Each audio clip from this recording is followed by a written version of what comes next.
It starts with a wrong number. A text from a stranger. Warm, polite, clearly meant for someone else. You tell them they've got the wrong person.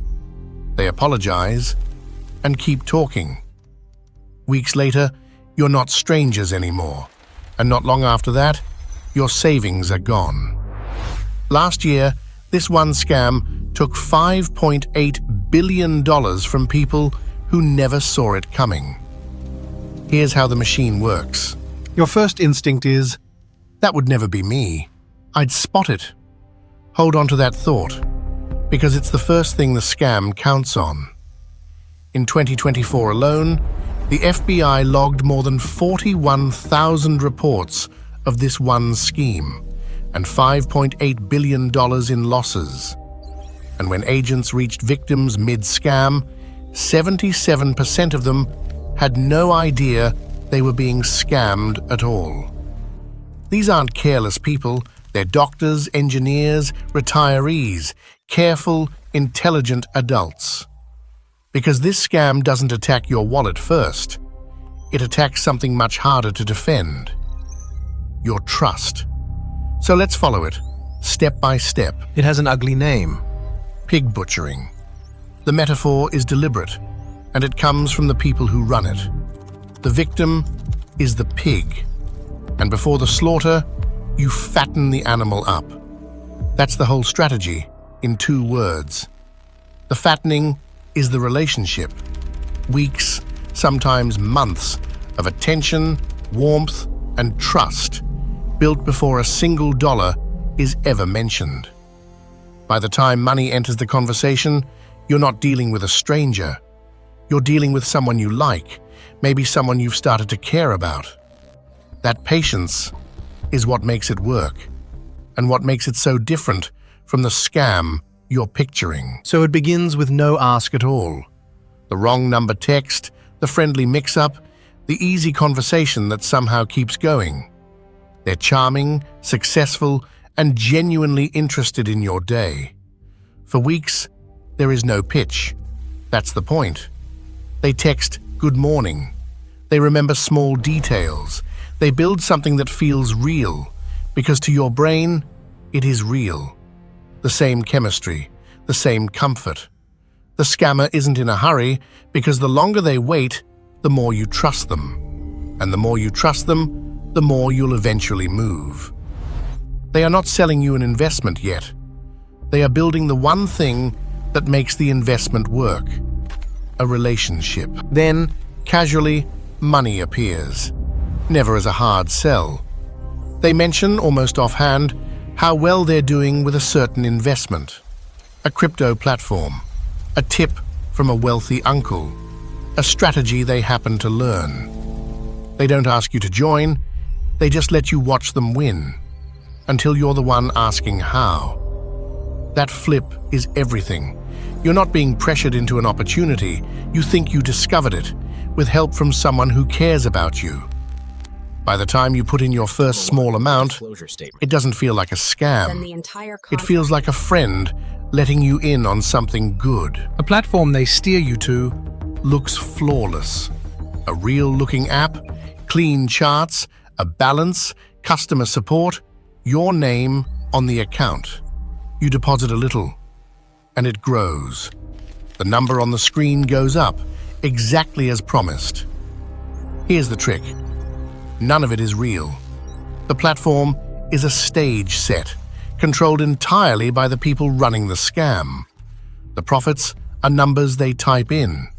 The chart is a painting. There is no investment behind any of it, only a screen designed to show you exactly what you need to see to send more. And so you do. Now the fattening begins in earnest. Encouraged by the gains, you invest more. And to lock you in, they let you withdraw a small amount early on. Real money, back in your account. That single withdrawal is the masterstroke. It proves the platform works. It silences the doubt. After that, you're not cautious anymore. You're confident. You move bigger sums, savings, retirement, sometimes loans. The fake balance climbs into numbers that feel life-changing, and the person you trust is right there cheering you on, telling you how proud they are. You think you're getting rich. You are being fattened for slaughter. Then you try to take it all out. And the door closes. Suddenly there's a problem.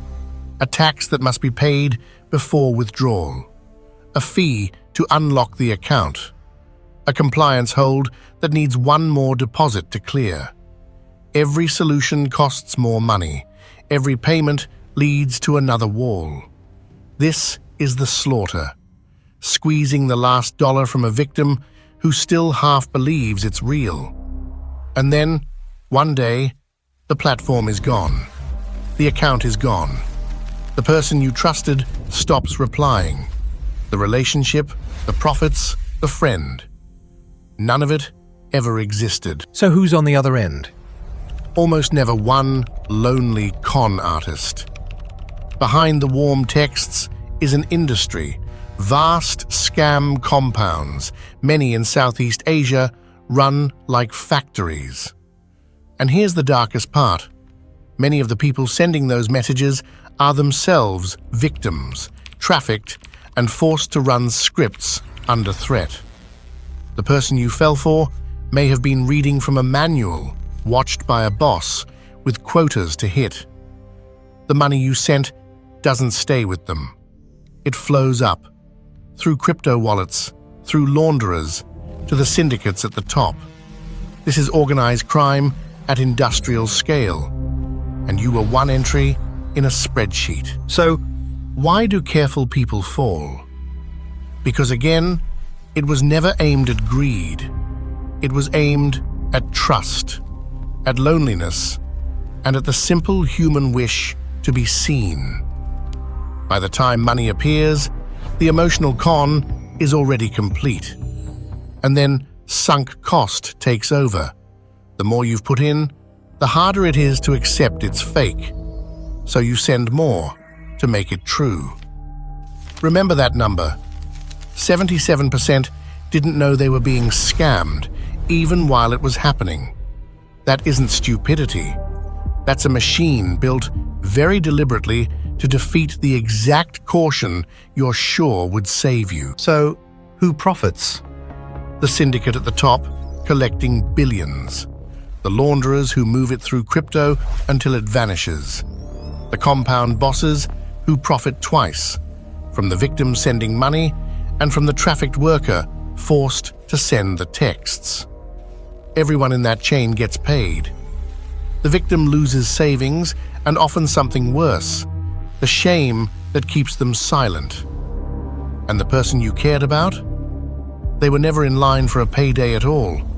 They were just the bait, holding the rod for someone you'll never see. Now the honest part. The $5.8 billion is only what was reported, and shame keeps most victims quiet, so the true number is almost certainly far higher. We can't see inside the compounds in real time, and we can't always trace where the money finally lands. What we can see is the pattern, repeated in case after case. The wrong number, the slow warmth, the platform that only ever grows, the wall when you try to leave.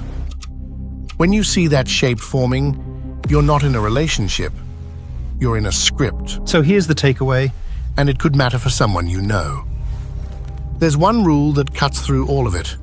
No real relationship ends with them guiding your money onto a platform they chose. Not a long-lost match, not a wrong number friend, not an uncle's hot tip relayed by someone you've never met in person. The moment affection and an investment opportunity arrive from the same source. Stop. That's not love, and it's not luck. It's the oldest trick on earth, wearing a new face. Sources from the FBI are on screen. Send this to one person it might protect, and we'll follow the next scam together.